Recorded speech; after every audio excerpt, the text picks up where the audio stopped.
So thank you very much, Marcus, for your time. So we're in an elevator together. We're going up to the 14th floor. What's your elevator pitch?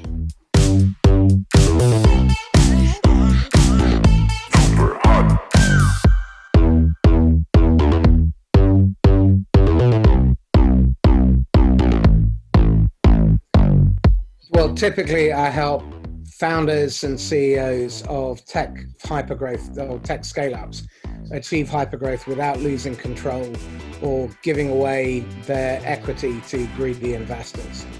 And I have a fundamental belief that sales is a force for good, but the only way you can make it work like that is if all parts of the business are aligned towards serving the customer. So can you give me some examples of the businesses that you've worked with? Everything from selling aircraft carriers to naked platters and female fantasy fulfillment coaching and spiritualism. I've typically helped people grow their business by triple or quadruple digits. I've helped my clients deliver £6.5 billion of additional sales over the last 17 years. Fabulous. And so is that globally, or do you focus on the UK market or businesses worldwide? Well, historically, I've been working as a franchisee, and so I could only prospect locally, but many of my clients had global reach. So as far afield as Hong Kong and the US and Australia, all the way through to right on my doorstep. And what was your background before then? How did you get into becoming a franchisee?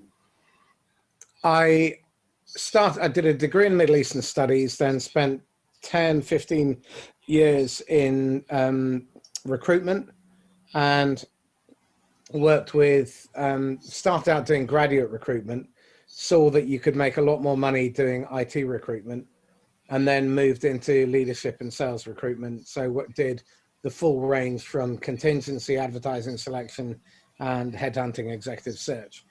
And then one of my clients headhunted me to go and sell for his consultancy business. So that was about 2001. And we'd been working together around the single currency transfer. He then set up a management consultancy into the banks. We built a £3 million pipeline around June, July, and August 2001, and then 9/11 happened, so we had nothing. Then a previous client headhunted me, started selling software, moving into my own telemarketing company, and realized that most of the people that I was building meetings for couldn't close their own fly. So they always blamed the leads, despite the fact I was getting them meetings with the VP of marketing for Intel and the CTO of Lloyd's Bank. But they had no idea how to sell, and I got tired of that. But my first day, my first client, just this great training program. So I put the CDs and books that he gave me into my inbox for 5 months, and eventually took them home. And that's genuinely my one real regret in business, which is I didn't take those home sooner. Because in 15 minutes, I had 10 road to Damascus moments. That was the realization that I didn't have to close. I never had to present, didn't have to discount, didn't have to write proposals, never had to handle objections. I was going to ask what's been the biggest mistake, but you've just answered that. So waiting those 5 minutes. No. But biggest mistake, I've got plenty of them. That's just a regret. We've only got an hour, so. I'll shut up then. I can take a hint. Top 5. What's your biggest mistakes? Free consultancy. I remember chasing a piece of business with a company called Atos, which at the time was owned by Philips.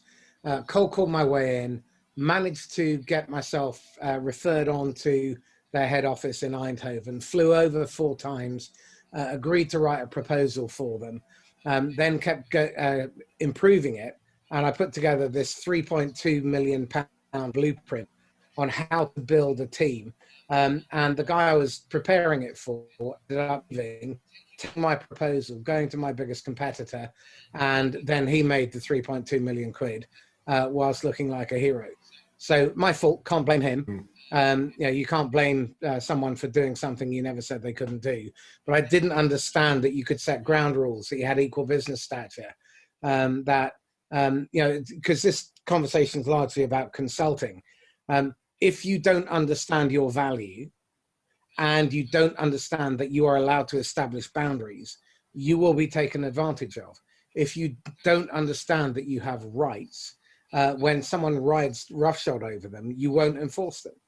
And so I learned the hard way that it was always my fault. If I didn't like something, I had an obligation to stand up to it. And part of my problem was I like to be liked. I used to. Now I don't care. I have a friend, don't need another one. I had a really bad conceptual understanding of money. I thought money mattered. It doesn't. Money's easy to come by. But it took me a long while to understand that. Money is easy to make. The problem is that the 6 inches between my ears held me back. And so when I didn't have it, that scarcity drove terrible behaviors. Now that I do have it, I'm able to slow right down. I'm in no rush. I don't care whether someone buys from me. I want it, but I never need it. And that was a huge lesson for me. See the customer as their partner. And partners help each other get better. Doesn't mean they always agree. Doesn't mean it's always, smells of roses. Often you get the thorny bits, and you're stepping around in the smelly horse dung. The reality is you have to be ready to get into conflict. You have to be ready to roll up your sleeves and fight. And constructive conflict is a good thing. And many people in consultancy are afraid of that. But there is the other extreme. I love that there's a sale called the Challenger sale, which many people will be familiar with. And conceptually, it's brilliant. But the problem is, if you just turn up and tell people you're wrong, what you need to do is validate and then fascinate. And that's what great consultants do. They help people to feel okay about the fact that they've messed up. They allay their fears. They help them to rationalize their suspicions and confirm them. Yeah, because if you get into people's minds, then it becomes a whole lot easier, doesn't it? Yeah, absolutely. I like the analogy around the football and both kicking towards the same goal, and it's obviously we're not just playing one match, are we? We're together as a partnership for a whole World Cup qualifying campaign plus the World Cup at the end, for example. Well, I love the way you're thinking, but I would go one step further. I'm working as a chief revenue officer with a number of software companies. And one of the philosophies that we're bringing as part of our culture is that when we prospect for 5, 10, 15 years down the road. We're not prospecting for this month or this quarter's target. If we're prospecting for this month or this quarter's target, then we messed up 12, 24 weeks ago, because that's when the problem really began. And as consultants, we need to think very differently. We can't be transactional in our thinking. We've got to be strategic. We have to ally ourselves to where the customer or the client is trying to get to. That's how you become valuable to them. People talk about being a trusted advisor. I think that's a crock. Okay, what we need to be is a trusted partner. And partners help each other to get better. We've got to confront one another. In Gallup's 12 questions, the most important question that they have around creating great leaders and great managers is, do you have a best friend at work? And most organizations eliminate that because they think it's all a little bit tree huggy.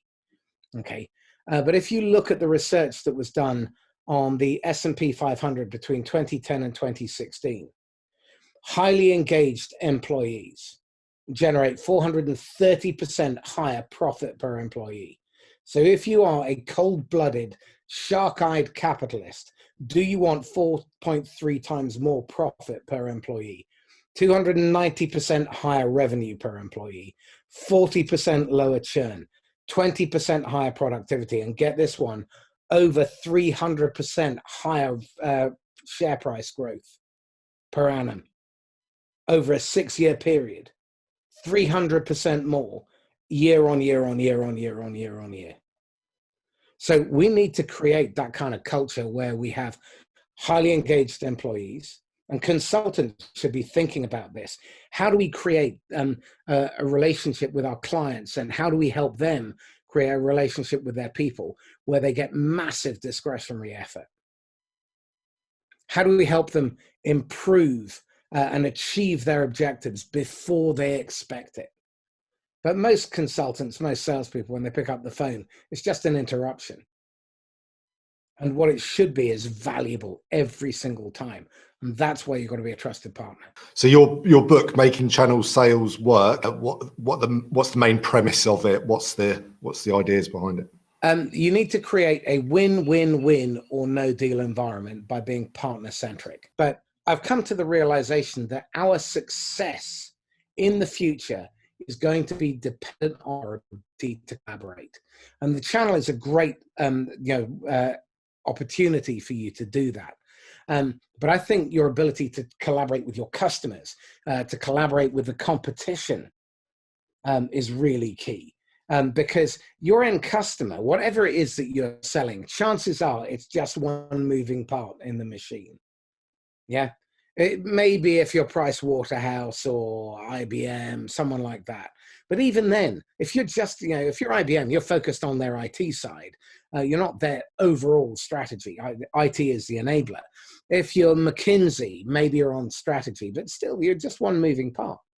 And you need to understand where you fit. I need to understand how all these different motions are happening.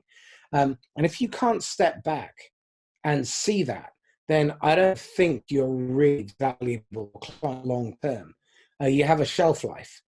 But if you're thinking long term, so for example, one shift in behavior that consultants should be thinking about now is, how do we become procurement's ally? If you think about this, and this is what, this has evolved from writing Making Channel Sales Work.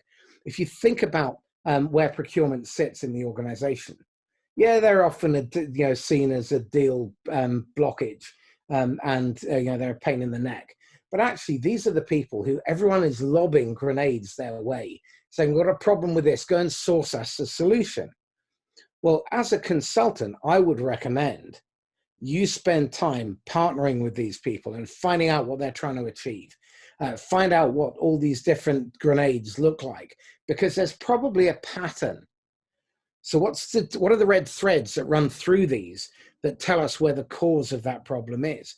Because again, one of the things that you see many organizations fall foul on is they react to symptoms and they don't fix the cause. So, you see consultants coming in, 2 years later, they're fired, 2 years later, they're fired again.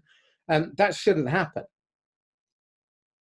Absolutely. But if you get to the root cause and you can see all these red threads running through an organization, then you can be procurement's ally, and you can help them be the hero by taking out a number of different products or services and replacing them with one. Helping across multiple departments. Just going back to your point about working with your competition and partnering, or sort of partnering with your competition, have you seen the latest Burger King advert, which says order from McDonald's? Well, but I think that's probably that you do that over phone via doing it because you can't get what you want. I think, it's a bit tongue in cheek, obviously, but Burger King, they also had a great marketing campaign. They sponsored Stevenage Football Club because they knew that Stevenage Football Club was on FIFA, the PlayStation game, and Burger King would be on their shirts, and they devised the whole campaign around it. But it just goes to show that you can be in the same industry, but knowing your USP and knowing what makes you different to and what part you play in the market is so important in business, in consultancy. Well, Phil, you've touched on something really important, which is I think you have to be incredibly creative to cut through the noise. And creativity is something that comes with thought. It's not through panic. Often it will come through synthesizing lots of different ideas. Avis, we're number 2, we try harder. What a fabulous approach. In your marketplace, who are you number two to? Why don't you go after their market share by demonstrating to people that you know you're number two? Yeah, ERA isn't the world's largest cost reduction business. Yeah, so who is? So why don't you position yourselves as the world's number two? Yeah, it's a very honest approach, isn't it? Absolutely. Yeah, and it makes yourself stand out. And yeah, that's what I'll say to our consultants who are out there: make yourself different. Make yourself, instead of just making that one phone call, those phone calls out to people, you've got to send something in the post, or you've got to connect with them on LinkedIn. And there's so many different avenues to actually become known by people, and it's vital that you do all of that before just making a phone call and selling to them. Simon Bowen, who is somebody all of your people should watch on YouTube. He runs Models Methods, I think it's called, or Methods Models. And he does these wonderful, simple diagrams. He shows you how to sell really effectively. And he has a model around different levels of salespeople, but it goes through, it's full true consultants. At the bottom of this pyramid, you have product pushers. These are people who sell their consultancy services. Okay, and basically he describes them as pill pushers, and no one really wants to pay a lot of money for an aspirin. Okay, the next level up are authorities. Now, authorities are known for something because they have a solution and people are looking to have a problem solved. The problem with being an authority is everybody is playing in that space and you all sound the same. And the net result of that is that very quickly you start behaving like a product pusher. Next level up from that are the hero developers, the hero consultants, and people come to them for their strength. Yeah, and they want to be defended by these people. Now, he makes a distinction between the hero and the sage, and there is a big gap between the two. And the hero people come to for their strength and because they want to be defended. Sage they come to for their wisdom, and they're hoping some of those smarts rub off. And the difference between a sage seller and a sage consultant and everybody else is, you know, factors of 10, 20, 30 times. These people command enormous fees. They have fewer clients. They work with them for years and years and years. And they are the people that you aspire to work with. Yeah, there's makes sense. Huge difference. And if you're not positioning yourself, if you're not earning that because you're desperate, because you're needy, because you're trying to sell selfishly, then you're always forcing yourself down that pyramid. Yeah. So this leads quite nicely into a question about selling value versus time.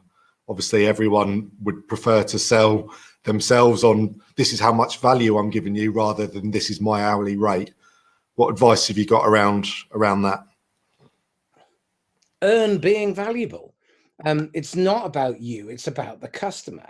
Price is what they will pay, not what you think you are worth. Now, if conceptually you don't understand your value, then chances are you'll struggle. I've done a lot of work over the years with recruiters, and they struggle to get out of market rate. I have clients in recruitment who get 36 to 50% of first year's total guaranteed gross emoluments.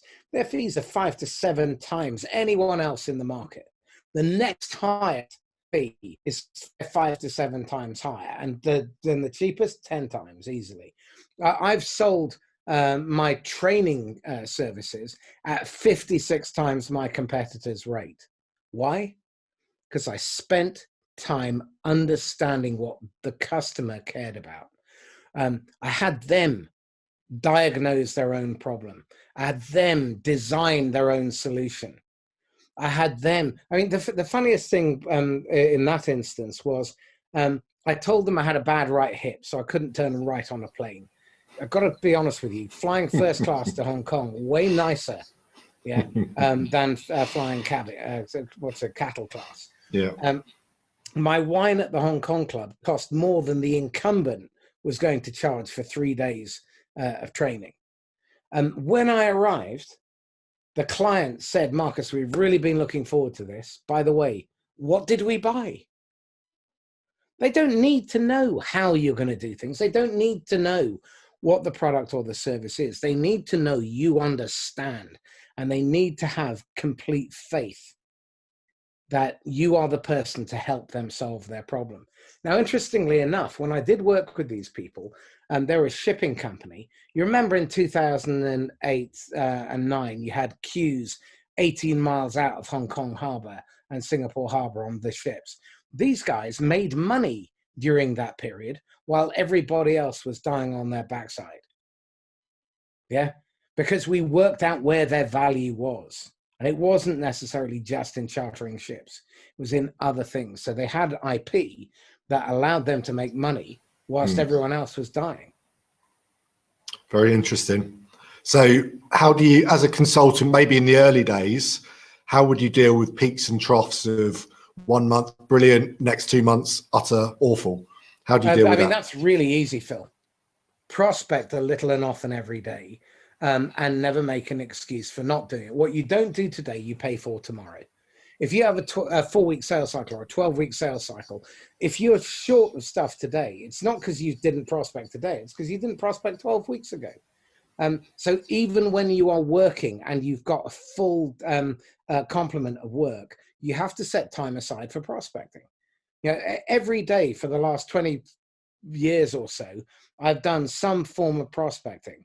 And, it's telephone, it's social media, it's content, it's referrals. You've got to have a mix of content prospecting activities as well. But you have to prospect every day. Prospecting is the lifeblood of your business. And this is your key takeaway. You prospect for choice. If you have 3 to 5 more prospects at the qualified moving to closable stage than you need in order to meet your financial objectives, then you can turn away 2, 3, 4 pieces of business. You don't have to do fireside sales. Yeah. Yeah. And it's going back to not being desperate. Absolutely. Yeah. But if you are not prospecting for the future instead of for today, and I see this all the time with CEOs and CFOs saying, well, what can we do to get business in this quarter? It's what you didn't do 3 months ago. Let's talk about future quarters. Yeah. Well, all you're doing is you're stealing from next quarter. So you just make the problem worse. Take the hit. Don't let it happen again. Yeah. So how do you go about pricing your services? Is it like there's a good point there about picking and choosing the clients that you want to work with. So that would help you price your clients because you can pretty much put your price against what their needs are, but also to ensure that you get what you need out of it.